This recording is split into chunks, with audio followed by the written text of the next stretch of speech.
हम सभी लालची राजा मिदास की कहानी जानते हैं।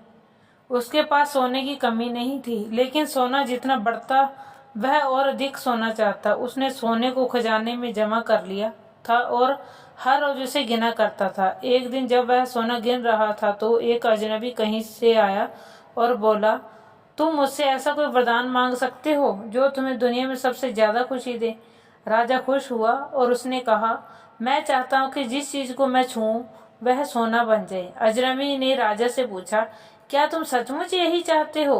राजा ने कहा, हाँ। तो अजनबी बोला, कल सूरज की पहली किरण के साथ ही तुम्हें किसी चीज को छूकर सोना बना देने की ताकत मिल जाएगी। राजा ने सोचा कि वह सपना देख रहा होगा, यह सच नहीं हो सकता। अगले दिन जब राजा नींद से उठा तो उसने अपना पलंग छुआ तो वह सोने का बन गया। ये वह वरदान सच हुआ। राजा ने जिस चीज को छुआ वह सोना बन गई। उन्होंने खिड़की के बाहर देखा कि अब उनकी नन्ही बच्ची को खेलते पाया।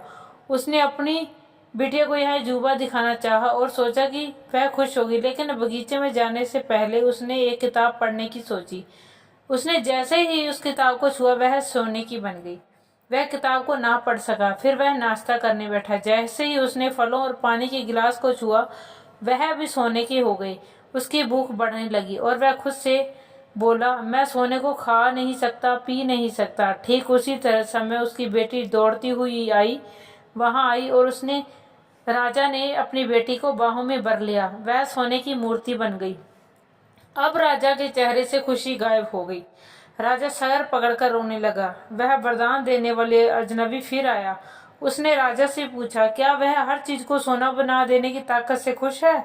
राजा ने बताया कि वह दुनिया में सबसे दुखी इंसान है। राजा ने उससे सारी बात बताई। अजनबी ने पूछा, अब तुम क्या पसंद करोगे, अपना भोजन और प्यारी बिटिया, या सोने के ढेर, या बिटिया की सोने की मूर्ति? राजा ने गिड़गिड़ाकर माफी मांगी और कहा, मैं अपना सारा सोना छोड़ दूंगा। मेहरबानी करके मेरी बेटी मुझे लौटा दो, क्योंकि उसके बिना मेरी हर चीज मूल्यवान और मूल्यहीन है। अजनबी ने राजा से कहा, तुम पहले से बुद्धिमान हो गए हो। उसने अपने वरदान को वापस ले लिया। राजा को अपनी बेटी वापस फिर से मिल गई और उसे एक ऐसी सीख मिली जिसे वह जिंदगी भर नहीं भूल सकता।